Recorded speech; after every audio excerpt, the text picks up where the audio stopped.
പിന്നെ വളരെ ഇമ്പോർട്ടൻ്റ് ആയിട്ടുള്ളത് റിവിഷൻ അല്ലാത്ത പഠനം. പലപ്പോഴും ആൾക്കാർ ചെയ്യുന്നൊരു മിസ്റ്റേക്ക് എന്ന് പറയുന്നത് പുതിയ കാര്യങ്ങൾ പഠിക്കും, പുതിയ ഗൈഡ് പഠിക്കും, ഒരു കമ്പനിയുടെ ഗൈഡ് പഠിച്ച് അടുത്ത ഓർഗനൈസേഷൻ്റെ ഗൈഡ് പഠിക്കാൻ നിൽക്കും. സെയിം കാര്യമാണ്. അതുകൊണ്ട് തന്നെ പഠിച്ച കാര്യങ്ങൾ റിവൈസ് ചെയ്യാൻ പറ്റിയില്ലെങ്കിൽ ഒരു കാരണവശാലും നമുക്ക് റീകളക്ട് ചെയ്യാൻ പറ്റില്ല. അതുകൊണ്ട് തന്നെ റിവിഷൻ ഇല്ലാത്ത പഠനം നമുക്ക് ബുദ്ധിമുട്ടുണ്ടാക്കുന്ന ഒരു കാര്യമാണ്. കാര്യങ്ങൾ റീകളക്ട് ചെയ്യാൻ പറ്റാത്തൊരവസ്ഥ വരും. അതുകൊണ്ട് തന്നെ റിവിഷൻ എപ്പോഴും നമ്മുടെ പഠനത്തിൻ്റെ ഭാഗമായിരിക്കണം. അതില്ലാത്ത പഠനം നമ്മൾ ഈ സമയത്ത് പുതിയ കാര്യങ്ങൾ പഠിക്കാൻ വേണ്ടി പോയി കഴിഞ്ഞാൽ റിവിഷൻ ഇല്ലെങ്കിൽ നമുക്കത് ഓർത്തെടുക്കാൻ ബുദ്ധിമുട്ടായിരിക്കും പരീക്ഷയ്ക്ക്.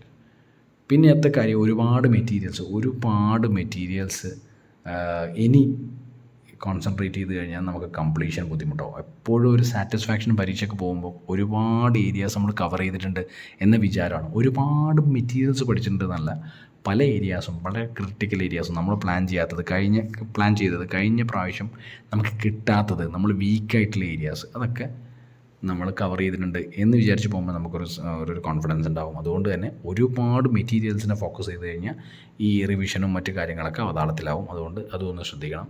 പിന്നെ അനാവശ്യമായിട്ടുള്ള ടെൻഷൻ, ഏറ്റവും അവസാനം അനാവശ്യമായിട്ടുള്ള ടെൻഷൻസ് ഉണ്ടാവരുത്.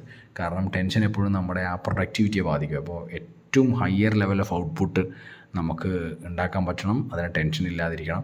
പിന്നെ ഒരു കാര്യം കൂടിയുള്ളത്, നമ്മുടെ ഭക്ഷണത്തിൻ്റെ ക്രമീകരണവും. നമ്മൾ ഈ സമയം ഭയങ്കര ചൂടാണ്, ഭയങ്കരമായിട്ടുള്ള കാലാവസ്ഥ വ്യതിയാനമുള്ളൊരു സമയമാണ്. അതുകൊണ്ട് തന്നെ ഭക്ഷണം ശ്രദ്ധിക്കണം. ഭക്ഷണം നമുക്ക് ഒരേ എനർജി ലെവൽ പ്രൊഡ്യൂസ് ചെയ്യുന്ന ഭക്ഷണം ആണ് കുറേ കൂടി. ഇപ്പം നമുക്ക് യൂസ്ഡ് ആയിട്ടുള്ള, നമുക്ക് എപ്പോഴും സ്ഥിരമായി കഴിയുന്ന ഭക്ഷണങ്ങളാണെങ്കിൽ നമുക്ക് അത്രയധികം പ്രശ്നങ്ങൾ ഉണ്ടാവില്ല. നേരെ മറിച്ച് നമ്മൾ പുതിയ വ്യത്യാസങ്ങൾ അവിടെ നിന്ന് ഇവിടെ നിന്നൊക്കെ നമ്മൾ വാങ്ങി കഴിക്കുകയാണെങ്കിൽ ചില സമയത്ത് നമുക്ക് ഈ ഭക്ഷണവും ഈ പറഞ്ഞ എനർജി പ്രൊഡ്യൂസ് ചെയ്യുന്ന രീതിയിൽ അല്ലെങ്കിൽ ലെവൽസിൽ വ്യത്യാസം ഉണ്ടാകും. അതും നമുക്ക് ചിലപ്പോൾ പ്രശ്നം ഉണ്ടാക്കിയേക്കാം.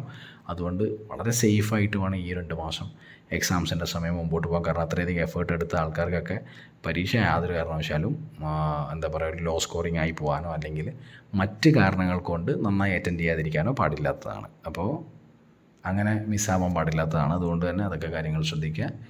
By, take care.